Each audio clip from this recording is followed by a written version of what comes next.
Across from me, at the kitchen table, my mother smiles over red wine that she drinks out of a measuring glass.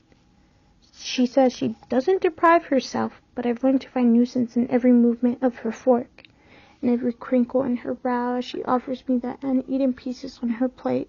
I've realized she only eats dinner when I suggest it. I wonder what she does when I'm not there to do so. Maybe this is why my house feels bigger each time I return. It's proportional. As she shrinks, the space around her seems increasingly vast. She wanes while my father waxes.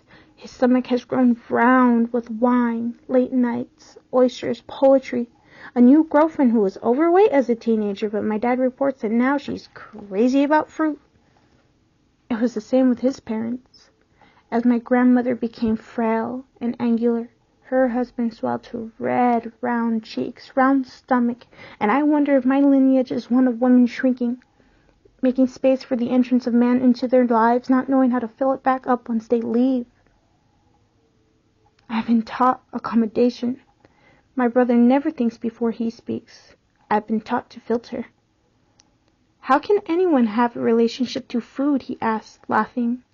As I ate the black bean soup I chose for its lack of carbs. I want to say, we come from difference, Jonas. You have been taught to grow out. I have been taught to grow in. You learn from our father how to emit, how to produce, to roll each thought off of your tongue with confidence. You used to lose your voice every other week from shouting so much.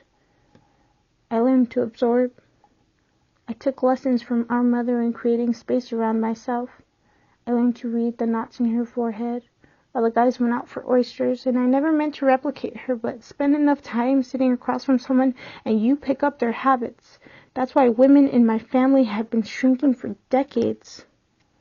Nights, I hear her creep down to eat plain yogurt in the dark, a fugitive stealing calories to which she does not feel entitled, deciding how many bites is too many, how much space she deserves to occupy.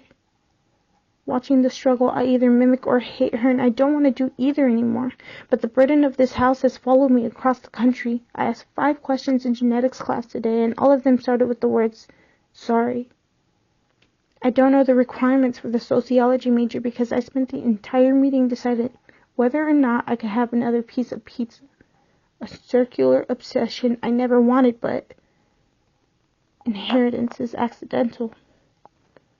Still staring at me with wine-soaked lips from across the kitchen table. Across from me, at the kitchen table, my mother smiles over red wine that she drinks out of a measuring glass. She says she doesn't deprive herself, but I've learned to find nuisance in every movement of her fork, in every crinkle in her brow as she